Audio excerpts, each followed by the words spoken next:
I understand, Dr. Walker, that you have a short presentation for us. Please proceed.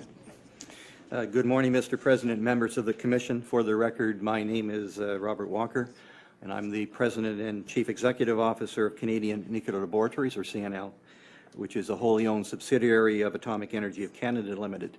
And I'm also the President and CEO of AECL. Here with me today are Randy Lesko, CNL's Chief Nuclear Officer and Vice President of Operations, and Joan Miller, CNL's Vice President of Decommissioning and Waste Management. Joan and Randy are accountable to me for CNL performance against all our CNSC licenses. J'ai l'intention de comparaître devant la Commission en février avec des collègues provenant des ressources naturelles du Canada et de AECL afin de vous fournir une mise à jour complète sur les progrès que nous réalisons sur notre démarche de restructuration.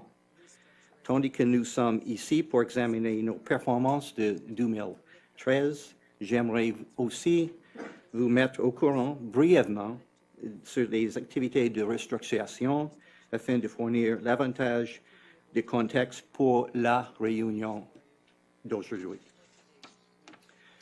This November, we formally moved to a new legal entity and identity, Canadian Nuclear Laboratories, also known as CNL. This transition included the transfer of all AECL regulatory licenses to CNL and was the culmination of many months of hard work and planning. It also represents a major milestone in the process, which will conclude with the implementation of a government-owned contractor-operated management model anticipated to be completed in the fall of 2015. We have one slide here. This slide illustrates our organizational relationships when restructuring reaches its intended end state. As you can see, ownership of CNL will be transferred to a private sector company. AECL will remain as a Crown corporation, albeit much smaller, and will retain ownership of site facilities, intellectual property, and liabilities on behalf of the government, while overseeing the performance of the GOCO contractor in accordance with an oversight framework. The CNSC will continue its regulatory relationship with CNL, the licensee, monitoring its performance against the obligations expressed in its licenses. And AECL will continue to report to Parliament through Natural Resources Canada in the same manner that it does today. With the GOCO management model, the new CNL will have private sector management, operation, and business practices. This will help us to further improve and to better seize market opportunities in order to strengthen Canada's nuclear sector worldwide. The employees of CNL are focused on three mandates. First, to manage Canada's radioactive waste and decommissioning responsibilities safely and effectively. Second, to ensure that nuclear science and technology capabilities support the government in matters of health protection, public safety, security, and environmental protection. Third, to provide industry with access to innovative nuclear science and technology expertise on a commercial basis. The government is the customer for the first two missions, industry for the third. With a new name, corporate identity, and focused missions, CNL will operate with the same strategic outcome that articulates its role as Canada's premier nuclear science and technology organization. Our activities will help ensure that Canadians in the world receive energy, health, environmental, and economic benefits through nuclear science and technology with confidence that nuclear safety and security are assured. And we will do so with the support of the Government of Canada, which continues to invest in the revitalization and modernization of the Chalk River site infrastructure. Construction of our new Science and Technology Laboratory Complex is well underway, which will complement the many other facilities we have on site. The renovation of one of our existing buildings is nearing completion, which will create 12 new laboratories to enhance our hydrogen isotopes technology capabilities. Other improvements, including the supply of potable water to the site, updates to our IT infrastructure, enhancements to our Class 4 power supply, and improvements to NRU are all ongoing. These investments are important to our future and to meeting our regulatory commitments.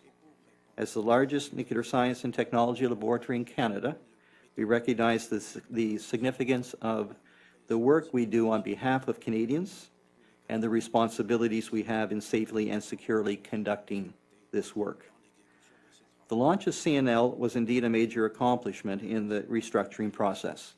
Our efforts remain the same, to advance science and technology for the benefit of Canada, and are underpinned by the dedication of our employees to meet the conditions of the licenses granted to us by the CNSC. Nuclear science and technology is our overriding priority. Nuclear safety is our overriding priority. I believe our performance over the regulatory period illustrates this commitment. CNL operates 4 sites that are evaluated against 14 safety and control areas and has achieved a satisfactory rating from the CNSC staff in all these SCAs with the exception of 1. Randy Lesko will now speak about the improvements we're making to achieve an acceptable rating for Chalk River Laboratories Fitness for Service, SCA. Merci de m'avoir donné l'occasion de prendre la parole aujourd'hui. Je serai heureux de répondre à toutes vos questions une fois que M. Lesko aura conclu ses remarques. Thank you, Dr. Walker. Good morning, Mr. President and members of the Commission. For the record, my name is Randy Lesko. I'm CNL's Chief Nuclear Officer and Vice President of Operations. Today, I will provide you with a brief update on work to improve our fitness for service performance at the Chalk River Laboratories. We have realized progress against this SCA in the past year that shows a clear trend towards improvement and a satisfactory rating. Investment is underway. As Dr. Walker has stated, CNL is addressing aging infrastructure through the recapitalization of the Chalk River site. Since 2011, over $200 million has been invested in site infrastructure. Priority NRU improvements activities are continuing. During 2013 and 2014, maintenance outages, inspections, equipment, and upgrades were completed as scheduled. NRU's 2013 and 2014 annual 30-day extended outage were completed on schedule and without incident. Completion rates of these planned activities averaged at 94%. Inspection results confirm that the NRU vessel remains fit for continued operation. Fitness for service of the NRU vessel is being enhanced. We are taking measures to improve environmental conditions in the vessel annulus. This includes welding of sealing plugs, ventilation changes to further reduce ingress of water and air. We continue to improve our maintenance activities. In 2014, all regulatory and mandatory preventive maintenance activities for NRU systems were met. Through work management improvements, we have reduced our elective maintenance backlog by 30%, our corrective maintenance backlog by 65%. Efforts to further reduce backlog by enhancing work management practices and scheduling of maintenance outages are underway. We are investing in and enhancing safety and reliability of the NRU. For example, we are now through the 3rd year of our 5-year, $83 million Integrated Implementation Plan, or IIP.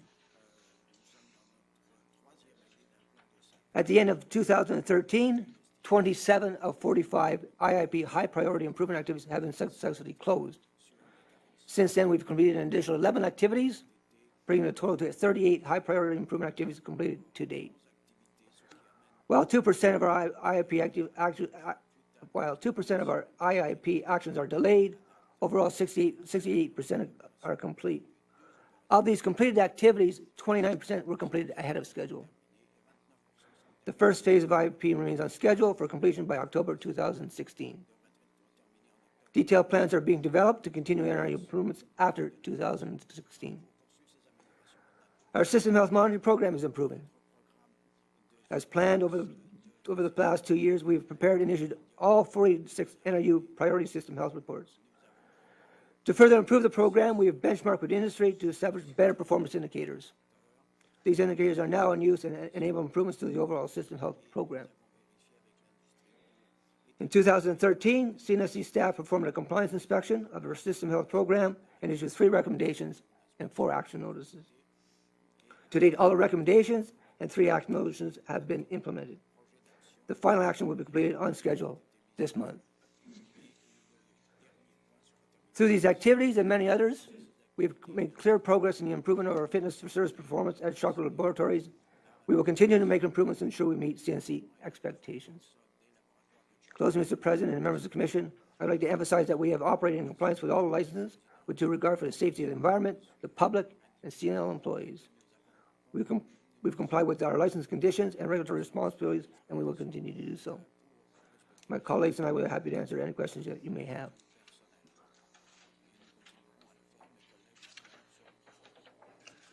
Thank you.